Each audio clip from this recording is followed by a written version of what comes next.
Berbicara tentang persekutuan Perkantas di NTT, khususnya pelayanan siswa, saya mulai terlibat di pelayanan siswa Perkantas Kupang ini sejak SMA kelas 2, yaitu tahun 1992. Saat itu saya diajak oleh Kak Noel sebagai mahasiswa yang mulai pertama pelayanan di Perkantas. Kenapa saya tertarik? Ya, pertama memang secara emosional karena memang kenal dengan Kak Noel tetangga rumah, akhirnya mengikuti pelayanan Perkantas. Namun yang kedua juga saya ingin terlibat di kegiatan-kegiatan rohani. Memang masa-masa itu banyak sekali pilihan aktivitas organisasi di sekolah. Misalnya ada OSIS, ada pramuka, ada berbagai kegiatan yang lain. Namun secara pribadi, saya lebih prefer untuk mengikuti aktivitas yang sifatnya memang rohani. Karena mungkin di lingkungan saya juga terlibat di sekolah minggu, kemudian mengajar sekolah minggu, sehingga pelayanan atau dengan ibadah kegiatan-kegiatan rohani itu membuat saya nyaman dan senang. Kemudian ketika terjun tahun 92, kalau tidak salah itu tahun pertama perintisan untuk pelayanan siswa di NTT, tanpa saya duga dan juga saya percaya itu adalah rencana Tuhan. Pembentukan pengurus pertama, kami dipilih menjadi pengurus untuk pelayanan siswa yang pertama di NTT. Nah, kesempatan itu yang saya anggap satu lompatan yang cukup besar yang terjadi dalam hidup saya, yaitu dipilih untuk menjadi pengurus. Jadi sempat ada penolakan karena pertama itu baru, namun juga dikuatkan oleh Dr. Bobby yang saat itu adalah pembina Perkantas dan sebagai perintis Perkantas di NTT, memotivasi untuk harus berani mengambil keputusan dan berani mengambil pelayanan ini, karena melayani Tuhan itu adalah bagian dari kehidupan kita sebagai orang Kristen. Oleh karena itu akhirnya mengambil pelayanan Perkantas, dan ketika terjun di situ saya menikmati karena itu berhadapan dengan saat remaja itu kan saat dimana energi kita sangat banyak ya, pingin melakukan banyak hal, pingin melakukan aktivitas di luar rumah karena sudah sumpek di pelajaran yang begitu banyak, PR-PR yang banyak, tapi juga pingin mengeksplor sesuatu yang baru dan pingin menyalurkan hobi-hobi atau menyalurkan keinginan-keinginan kita. Nah, melalui organisasi Perkantas ini kita belajar banyak hal. Oleh karena itu saya senang untuk mengikuti sebagai badan pengurus saat itu, dan tantangan yang besar ya karena tidak punya pengalaman organisasi sebelumnya, tapi kemudian dengan berjalannya waktu itu menjadi sesuatu yang nikmat dan sukacita dalam hidup. Nah, kemudian berkembangnya waktu kami juga berpikir untuk melakukan perintisan ke sekolah-sekolah.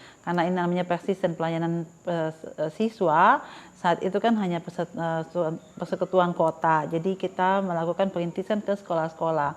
Saat itu kami mendapatkan kesempatan untuk merintis di SMF, Sekolah Menengah Farmasi, yang sekarang ini mungkin Akademi Farmasi ya, Politeknik Farmasi. Yang kedua SPRG, kemudian ada juga perintisan di SMA 1, SMA 2, SMA 3, dan begitu banyak pelayanan Perkantas yang dibukakan saat itu. Tantangan yang kami hadapi pada saat itu ya pasti karena namanya perintisan, sesuatu yang belum ada kemudian kami adakan, itu pasti kan juga banyak gejolak ya, baik itu dari mungkin sekolah, kemudian dari siswanya. Namun dengan beberapa orang yang punya komitmen untuk melayani Tuhan, jadi ada pertama pembentukan PSK, kemudian dari PSK itu badan pengurusnya itu berasal dari KTB. Oleh karena itu kami harus memimpin beberapa KTB siswa. Nah, untuk namanya kelompok tumbuh bersama itu kan pasti ada komitmen ya, untuk waktu untuk belajar bersama.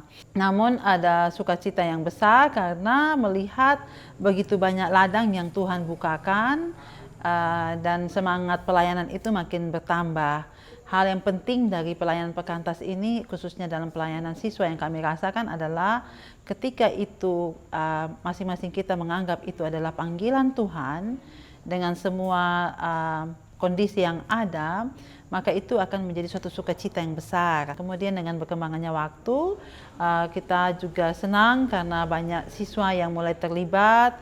Kalau di persekutuan besar, apalagi di sekolah, itu kan pasti banyak siswa yang hadir ya. Nah, kenapa kita semua juga senang melakukan pelayanan siswa? Karena siswa itu kan masa-masa remaja, masa di mana seseorang menentukan jati dirinya. Dengan begitu banyak gejolak, tawaran, pergaulan di masa remaja itu, namun ketika seseorang mengambil keputusan yang salah dalam pergaulan yang baik kan akan membawa kepada hal yang baik, tapi kalau pergaulan yang buruk akan membawa kepada hal yang buruk. Oleh karena itu kita menganggap bahwa pelayanan siswa ini penting. Kita harus mengambil hati, mengambil komitmen dari siswa ini untuk mengikut Tuhan.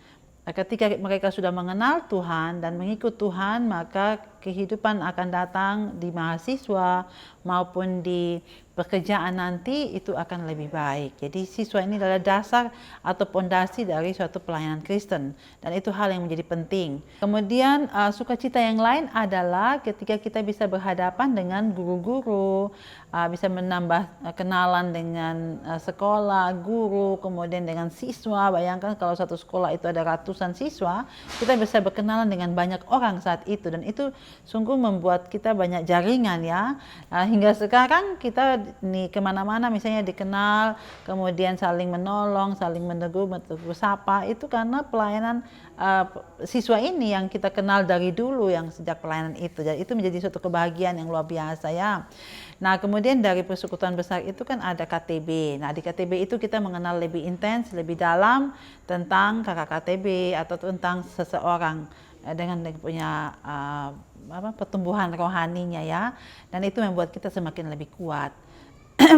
Sukacita yang lain adalah ketika kita bisa melakukan perintisan itu kan kita bisa mengenal lebih banyak untuk sekolah dengan dia punya latar belakang, ada yang lokasinya mungkin jauh, ada yang dengan spesifikasi keilmuan yang berbeda. Nah, itu juga menambah kita pemahaman tentang bagaimana bisa masuk ke dalam dunia siswa yang begitu kompleks dan begitu beragam. Nah, tantangannya ya tadi, yaitu karena siswa itu dengan gejolak emosional yang sangat tinggi, sehingga kita harus mengambil hatinya, kemudian memahami jiwanya, sehingga kita bisa masuk untuk mereka bisa menerima Tuhan Yesus secara pribadi.